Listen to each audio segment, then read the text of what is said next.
how are you? I'm glad to meet you. Today's topic is the story of Joseph. Chapter 1, the author is Abraham Park. Joseph and the inheritance of faith. 1 Chronicles chapter 5 verse 1. Now the sons of Reuben the firstborn of Israel, for he was the firstborn, but because he defiled his father's bed, his birthright was given to the sons of Joseph the son of Israel, so that he is not enrolled in the genealogy according to the birthright, though Judah prevailed over his brothers, and from him the leader, yet the birthright belonged to Joseph. In Hebrew, birthright is Bekorah, referring to the birthright of the firstborn, the right of the primogeniture, Genesis chapter 25 verse 31. This is clear evidence that following Abraham, Isaac, and Jacob, the birthright is with Joseph. The Bible provides much evidence supporting the belief that Joseph is the fourth generation, with regard to the fulfillment of the covenant of the torch. Evidence that Joseph has the birthright. Joseph was the son born to Rachel as a result of God's remembrance. Evidence that Joseph has the birthright. Joseph was the son born to Rachel as a result of God's remembrance. When Rachel and Jacob were childless after 7 years of marriage, God remembered Rachel and opened her womb so that she gave birth to Joseph, Genesis chapter 30 verse 22. God heard Rachel's prayers and gave her a child when she could not conceive. Also, Rachel was Jacob's most beloved wife. He loved her so much that the 7 years he served for her seemed to him but a few days, Genesis chapter 29 verse 20. Rachel was the only woman whom Jacob called his wife, and he showed special affection for the children that she bore, Genesis chapter 29 verse 21. Genesis chapter 44 verse 27, and your servant my father said to us, you know that my wife bore me 2 sons. And the one went out from me, and I said, surely he is torn in pieces, and I have not seen him since. This is evident in Genesis chapter 37 verse 3. Now Israel loved Joseph more than all his sons, which notes that Israel made Joseph a multicolored tunic. In Hebrew, loved is ahab, which refers to an unconditional exclusive love. In addition, the word is used in the call perfect form in this verse, indicating that Israel did not love Joseph just once, but that the love continued for a long time. According to the custom of those times, only the father and his firstborn wore multicolored tunics. The name Zaphanath-Paneah, Genesis chapter 41 verse 45, then Pharaoh named Joseph Zaphanath-Paneah, and he gave him Asenath, the daughter of Potiphar a priest of On, as his wife. And Joseph went forth over the land of Egypt. The name Zaphanath-Paneah was Joseph's Egyptian name, meaning, God has spoken, or, he who holds this name lives. There are other interpretations for this name, such as, Savior of the world, and, Governor of the district of the place of life. This name given by Pharaoh is a clear expression of how he had fully trusted Joseph. On the other hand, Pharaoh's description of Joseph, in whom is a divine spirit, Genesis chapter 41 verse 38, and, since God has informed you of all this, Genesis chapter 41 verse 49, clearly indicates that Pharaoh's trust was not in the man Joseph, but in the God who was with him. Pharaoh probably believed that Joseph was a person sent by God to save the world, or that the mystery of what God has planned to do would be revealed through him. For this reason, Pharaoh yielded to Joseph a position of superior authority, second only to himself. Without hesitation, he took off his ehet ring and put it on Joseph's hand, clothed him in linen garments, and put a gold necklace around his neck. Pharaoh also made Joseph hide in his second chariot, and he required all the Egyptians to bow before Joseph. In addition, he gave to Joseph a wife, Asenath, whose name means, gift of the sun god. She was the daughter of Potiphar, priest of On, a man of power during those times, Genesis chapter 41 verse 45. Thus, the marriage further solidified Joseph's position. Genesis chapter 41 verse 44. Moreover, Pharaoh said to Joseph, I am Pharaoh, yet without your permission no one shall raise his hand or foot in all the land of Egypt. The Egyptian name Zaphanath-Paneah, with its implied meaning, sustainer of life, from its literal meaning, he who holds this name's lives, is the name that Pharaoh gave to Joseph with the intent of naturalizing him into Egypt. The meaning of the name, however, demonstrates God's great providence of redemption entrusted to Joseph in Egypt. Although the main duty of the firstborn is to sustain his family, Joseph's responsibility surpassed that of sustaining Jacob's family. Genesis chapter 45 verse 11.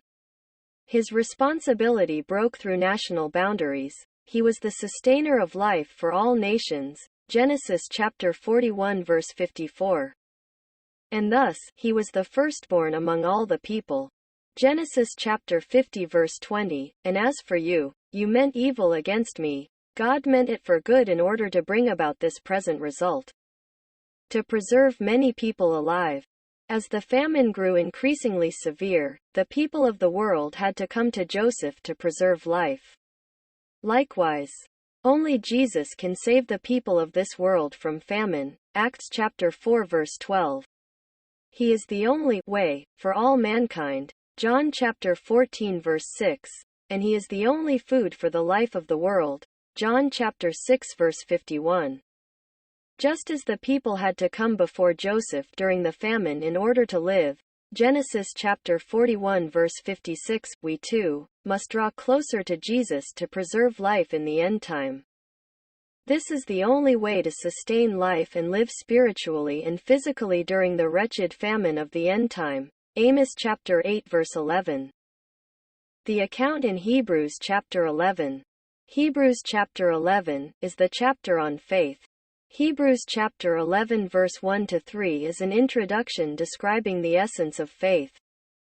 Hebrews chapter 11 verse 4 begins the account of the forefathers' acts of faith within God's plan for salvation. Although they lived in different times and different environments, they triumphed through complete faith in God.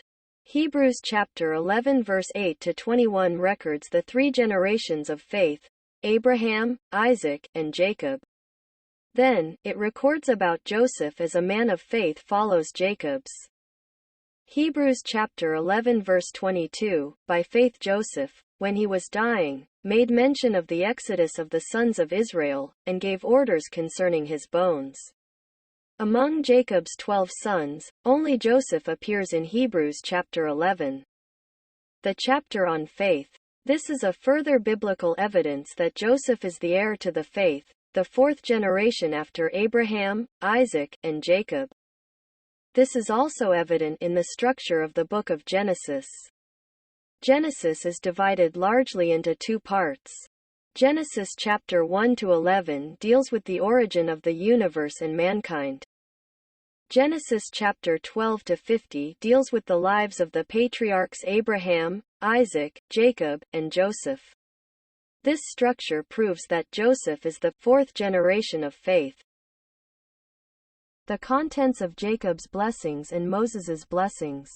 Before Jacob died, he called Joseph and made him swear that he would bury his body in the land of Canaan, saying, "If I have found favor in your sight." Genesis chapter 47 verse 29. The King James Version translates it as, "If now I have found grace in thy sight." Jacob discovered that the grace of God was upon Joseph. And Jacob made him swear that he would bury his body in Canaan. This means, Jacob thought of Joseph as the one who would inherit the faith after him. When Jacob was blessing his sons, each according to what was fitting for him, Genesis chapter 49 verse 28, regarding Joseph he said, "The blessings of your father have surpassed the blessings of my ancestors up to the utmost bound of the everlasting hills. May they be on the head of Joseph, and on the crown of the head of the one distinguished among his brothers." Genesis chapter 49 verse 26. Moses had a similar blessing for Joseph. "Let it come to the head of Joseph." and to the crown of the head of the one distinguished among his brothers. Deuteronomy chapter 33 verse 16.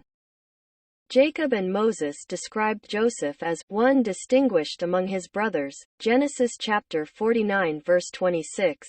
Deuteronomy chapter 33 verse 16. Here, the word distinguished in Hebrew is nazir, meaning consecrated one, or devoted. The same word was used in the Old Testament when referring to a Nazirite, Numbers chapter 6 verses 1 to 21. In the New Living Translation, the word prince is used in the place of distinguished. In the Septuagint, the word leader, ruler is used.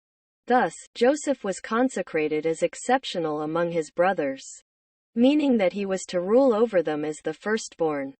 History shows that Jacob's blessings and Moses's blessings were fulfilled so that Joseph's descendants, the tribe of Ephraim and the tribe of Manasseh, received blessings distinguished from the other tribes and became a numerous people. Joshua chapter 17 verse 14. 17. Having great power. Joshua chapter 17 verse 17. When Joshua allocated the inheritance of the land of Canaan, Joseph was a man of service, a man of humility. When Jesus' disciples asked him, "Who then is greatest in the kingdom of heaven?" Matthew chapter 18 verse 1, he answered, "If anyone wants to be first, he shall be last of all and servant of all." Mark chapter 9 verse 35. In Matthew chapter 20 verse 26, Jesus also states, "It is not so among you. But whoever wishes to become great among you shall be your servant." Jesus also taught his disciples to go and sit in the lowest place when they are invited to the wedding feast. Luke chapter 14 verse 10. These teachings probably awakened the disciples, who were enslaved by ambition and wanted to be served by others. Jesus continued in Matthew chapter 20 verse 28, "The Son of Man did not come to be served, but to serve, and to give his life a ransom for many." On the night Jesus was captured, while he was eating his last supper with the disciples, he got on his knees to earnestly wash the feet of Judas Iscariot, who would betray him later that night. By doing so, Jesus became the model of one who serves. John chapter 13 verses 4 to 11.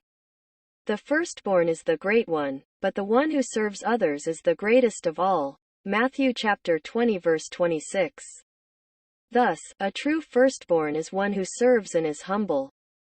Among Jacob's sons, Joseph was the one who lived a life of serving others. From a young age, Joseph showed filial devotion to his father. He willingly obeyed when his father sent him to his brothers while they were pasturing the flock in Shechem, even though it was about 60 miles, 100 kilometers, from Hebron. Genesis chapter 37 verse 13. Later, when Joseph became second in command in Egypt, he still devotedly served his family by supporting his father, Genesis chapter 45 verse 11, and by forgiving his brothers who had sold him into slavery and providing abundantly for them and their children until the end. Genesis chapter 45 verse 5. Through such service, Joseph displayed the true character of the firstborn. The author of this book is Abraham Park. Abraham Park was an acclaimed world-class theologian with remarkable pastoral spirituality. He had dedicated his entire life to prayer and the scriptures, having read the Bible over 1,800 times. Throughout his lifetime ministry, he was a true pastor who loved the church and the congregation like his own children. His daily schedule consisted of 2-hour prayers and 3-hour Bible readings, as well as continual preaching and evangelizing. With conviction that to die is to live, he did his best in his prayer life to God for 3 years, 6 months and 7 days in the deep mountains. When the sun set, he did nothing but pray. When the sun rose, he did nothing but read the Bible. Then, finally, a single ray of grace shone upon him. Throughout the powerful illumination of the Holy Spirit and by the grace of God, the scenes in the Bible unfolded like a panorama before his eyes. These scenes were written down on large arrowroot leaves which were bound with a twig. They were later transcribed onto paper bought from a village under the mountain every few months. This is how Abraham Park's sermons began. Many people are impressed by the Abraham Park as follows. How can a person love so many people? How can a person make such a big impact to so many people? He is so hard-working, never rest. He never ceased to pray. He deserves to be truly honored for his dedication for the church and the congregations. A true and faithful worker of God.